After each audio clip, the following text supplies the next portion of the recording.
Jadi kula suwun seperti keinginannya Rasulullah sallallahu alaihi wasallam. Terus niki terakhir anna Rasulullah sallallahu alaihi wasallam kana la yanamu hatta yaqra alif lam mim tanzil wa tabarakalladzi biyadil mulku wa qala las antawaf yufaddilani kulla suratin fil Qur'an bisab'ina hasanatan. Jadi di antara kelebihannya surat Tabarok adalah mengungguli umumnya surat dengan kelas 70 kali derajat. Jadi keunggulannya surat Tabarok itu bisab'ina darajah di bawah surat-surat yang lain. Sudah, ini surat Tabarok agak panjang. Tapi alhamdulillah dari semua itu surat Tabarok itu kalah mbek Qul huwallahu ahad. Jadi ini nikmat terbesar kita. Karena enggak perlu Tabarok, saiki porsi ini diturunkan jadi apa? Qul. Makanya banyak tarawih main apa? Qul. Itu bukan cari cepet, itu dalile musalsal ila Rasulillah sallallahu alaihi wasallam. Jadi ada sahabat itu kalau ngimami main Qul. Di Indonesia masih mendingan kulhunya rakaat kedua ya. Itu enggak sahabat ini rakaat pertama ya kulhu, kedua ya kulhu. Masih mendingan di Indonesia dipakai selingan rakaat kedua. Singkat cerita sahabat yang makmum ini lama-lama mangkel, matur ya Rasulullah, ini orang yang kau pasrai jadi imam itu sering main kulhu. Akhirnya Nabi memanggil, ya fulan kenapa kamu suka baca kulhu? Li'annaha sifatur rahman, karena dalam surat Qul itu semuanya menerangkan sifatnya Allah Ta'ala. Maka saya suka itu. Nabi saat itu juga dapat wahyu, ya Muhammad kasih tahu orang itu, inni uhibbu, saya suka dia karena dia suka Qul. Wah, itu aja hafalkan itu. Jadi itu riwayat yang lebih menggembirakan itu. Jadi enggak usah Tabarok, cukup apa? Qul. Dan itu lebih mutawatir. Makanya dalam legenda dunia kiai itu kan ini ada cucunya Sayyidina Ali. Tuh, siapa yang bisa khatam Quran sekian menit, yang menang Sayyidina Ali ya, karena baca kulhu sampai 3 kali, yang dianggap takdilul Quran, sudah sama dengan baca Quran. Jadi ini ijazah terakhir, ini jadi porsinya tambah turun. Saya itu suka. Saya itu punya banyak penggemar lah di Jogja, di Jakarta. Memang agama ini harus mudah. Saya itu kalau baca kulhu itu sampai nangis. Nangis saya bukan karena faham atau haru, itu enggak. Sebaik itu Allah. Masa gara-gara hafal kulhu, main kulhu dicintainya? Ya karena memang Allah itu benar-benar zat yang baik. Makanya saya punya teman itu kurang ajarnya Masya Allah. Kalau tes ditanya rukun Islam berapa, nawakidul wudhu berapa, muftitatus sholat berapa, semuanya dijawab la ilaha illallah. Terakhir ditulis kafir Pak, sama nanya nyalahno iki. Nyalahno la ilaha illallah kafir apa ndak? Gurune bingung kan akhir.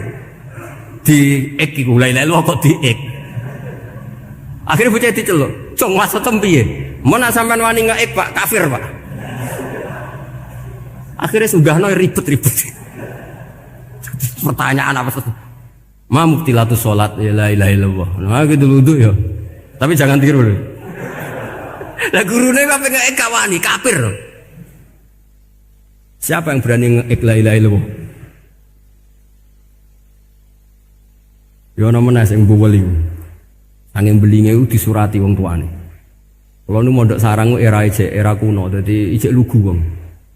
Surati wong tuane, kowe gak susah, wong tuamu disurati. Tenang ya Gus, bapakku buta huruf. Dadi wis disurati, gak ngefek wong bapake buta huruf. Nah, di Islam, saya ulang lagi di Islam. Dengan tanda kutip kesalahan-kesalahan kecil gini ku zaman Nabi, sahabatnya Nabi, iku kabeh iku dadi berkah. Makanya enggak ada ilmu sebarokah kayak zaman Nabi. Wong goblok wae dadi berkah. Sampai Nabi ngendikan aksaru ahlil jannah al-bulu, akeh-akeh penduduk swarga iku wong goblok. Mergo wong goblok iku piye? Apa dimangkeli iku ya gaweane pangeran. Nabi itu pernah disomasi wong goblok. Itu ya piye? Nabi kan cerita kiamat tuh gini. Yang kemarin enggak jadi itu. Kiamat di Indonesia kan berapa kali ya? 999 terus 2000 berapa? 12 terus Jumat apa kan sering mau ada kiamat tuh. Saya sering ditanya tamu, Gus, ngenteni kiamat teng pundi? Enteni ning kene barang aku aneh-aneh. Ngkarwan layak alamuha illahu bokas bakas. Nak misalnya tenan piye Gus? Ya tenan sing entek kowe sik, anak aku gak. Wah sesuk tajak ngenteni kiamat ora sida kiamat. Aneh-aneh. Saya ulang lagi. Ketika Nabi cerita dasarnya kiamat itu sahabat itu enggak mikir. Padahal mereka orang-orang pinter. Si mikir wong desa, Mas. Ya Rasulullah mata sa'ah. Engkau itu cerita kiamat terus tapi enggak jelas tanggalnya. Lalu itu kapan? Wah, paket sahabat. Oh, pinter juga. Kalau cerita itu ada tanggalnya dong. Ini kan cerita terus tapi enggak jelas tanggalnya. Apa diamuk wong desa? Ora diamuk mangkelno. Nabi meneruskan tentang ahwalil kiamah, masih nerangkan ahwalil kiamah. Dibaleni lagi. Ya Rasulullah mata sa'ah. Lalu kiamat itu kapan? Ini kalau ijazai, jadi bodoh tapi untuk ridhanya Allah Ta'ala pun. Kalau lah kadang jadi pinter gue nyesal. Ribet. Kongkonan ini, kongkon Pak Najib barang ini akhirnya. Gara-gara pinter. Padahal kok ya wong bodoh lah mlebu swarga, ribet kan? Direwangi dadi wong alim, sebelum kok wong bodone ya melok mlebu swarga. Wong gelombang kedua itu pengumumannya siapa pencinta Nabi, pencinta wong alim masuk swarga. Yang pertama seleksinya agak ketat, yang kedua itu ya muhibbin mun cukup mun. Jadi sebenarnya swarga ya ketemu wong jelas-jelas nih. Wah repot ya. Akhirnya ketika Nabi gak jawab, sahabat itu banyak yang analisis kariha maqala, lam yasma, ada yang bilang lam yasma, memang Nabi tidak dengar. Ada yang analisis sami'a wa kariha maqala, sebenarnya Nabi itu dengar tapi gak suka karena pas khutbah diket, diinterupsi. Karena diulang-ulang lagi akhirnya akhirnya Arabi tadi mengulang-ulang lagi, akhirnya Nabi jawab. Karena Nabi itu orang yang sangat pintar, jawabnya ma'atatalaha. Kamu kok berani tanya kiamat kapan, persiapan kamu apa? Fawawahi ma'atatulaha kabiro sholatin wala siyamin wala kata wa kata walakin ni uhibbuka. Cek menang ya pede. Apa Nabi tanya persiapan saya? Oh kalau sholat saya biasa kok bangga. Wes wong desa biasa kok. Fawawahi ma'atatulaha kabiro sholatin, saya sholatnya biasa, puasa biasa. Maksudnya wajib-wajib tok lah, ndak aneh-aneh. Tapi walakin ni uhibbuka, tapi saya ini mencintai engkau. Apa jawabannya Nabi? Almar'u ma'aman ahabba. Dan itu melegenda seluruh dunia, baru kayak Bedui. Jadi semua orang yang hafal hadis almar'u ma'aman ahabba atau anta ma'aman ahbabta itu barokatu hadal badui, karena berkahnya orang Bedui. Dan hadis itu mutawatir karena dikatakan Nabi ketika khutbah, orangnya banyak yang hadir banyak. Barokahnya orang Bedui, gak disopan santun. Mukjizatnya Nabi seringnya gara-gara orang Bedui. Nabi khutbah, wis khutbah cerita akhirat, cerita kebaikan. Ya Rasulullah, khutbah mohon bakas akhirat kebaikan. Sekarang itu tidak ada hujan, halakatil amwal. Sekarang harta hilang semua. Hewan-hewan sudah mau mati semua karena apa? Kekeringan. Mohon jenengan rasa bakas niku, pun jaluk udan mawon. Nabi langsung Allahumma, wah langsung udan tuwres. Nak jari ulama lah, Nabi berodok gelos putih udan seminggu, nganti akhirnya sapi ini gak mati krono kehausan tapi kelentir. Parani nek Nabi, ini ora ngrasa salah paren ya Rasulullah. Wong kula yo donga udan ben ra mati, saiki mati tenggelam. Mun lereni santai wae. Akhirnya Nabi itu nuju meneh. Allahumma hawalena wala alina Allahumma alal akam wa dzirab terus. Di wong desa. Betapa barokahnya wong desa iki orang tahu. Betapa Rasulullah itu sekali ngendikan alam itu harus tunduk.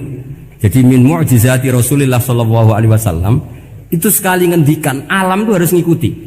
Jadi Nabi misalnya ngendikan hujan, itu panitia hujan, malaikat hujan harus nuruti. Nabi ngendikan berhenti juga harus berhenti.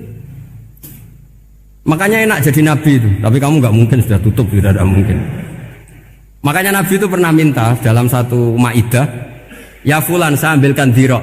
Dirok itu kaki kambing yang depan, diambilkan. Ambilkan lagi, diambilkan. Ambilkan lagi ya Rasulullah, bukankah kambing hanya punya dirok dua, kaki depan dua? Andaikan kamu bilang iya, maka akan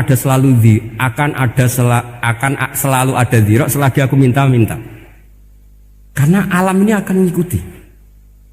Jadi Nabi misalnya mau dahar gitu ya, kok Nabi ngendikan ya Jabir, ini jangan kamu entas, yang entas harus saya. Ini cukup untuk makan orang banyak. Nabi sekali ngendikan cukup. Nasi ini punya konstitusi, harus cukup. Karena Nabi ngendikan cukup. Itu hebatnya Nabi. Beliau punya spesial. Alam ini harus nurut sama beliau. Makanya disebut wadhabu wal ghazala yasyadani laka birrisalah. Semuanya itu harus tunduk. Nah, akhirnya syafaat-syafaatnya Nabi itu gara-gara desa-desa. Saya itu pengagum wong bodoh ya, termasuk hadisul Arabi tadi. Ada orang desa tanya, ya Rasulullah nanti kalau saya mati itu yang ngisap siapa ya? Allah ya. Wah bagus lah, terus mulai. Barang mulai, abe guyu.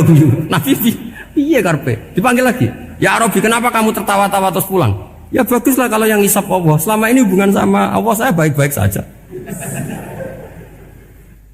Tapi Nabi muji faqhu hadzal Arabi, wis pinter kowe cong. Terus pernah lagi ada orang Bedui tanya, hal yadhakur rabbu ya Rasulullah, apakah Tuhan itu pernah senyum, pernah tertawa? Naam, kata Nabi, ya pernah. Lan na'dima min rabbin yadhaku khairan. Kalau Tuhan pernah senyum, pernah tertawa, wah orang kalau pernah tertawa itu pasti baik. Ya baguslah, enggak apa-apa. Jadi makanya ini unik ya, Islam itu agama yang unik. Agama yang berkah, yang alimnya ya ketulungan, yang bodoh juga ketulungan. Karena memang agama ini untuk semua, lil alamin, untuk semua. Maka kata Imam Ghazali, Allah mengutus Nabi itu diutus ke raja-raja, diutus ke pedagang, diutus ke aromil, diutus ke fuqara, diutus ke birokrat, diutus ke apa saja. Ila jami'i sunufin nas, ila jami'i asnafin nas. Bahwa semua yang mengapresiasi kenabiannya Nabi itu mulai raja, pedagang, PNS, birokrat, orang miskin, orang apa saja mengapresiasi dakwahnya Rasulullah Shallallahu Alaihi Wasallam.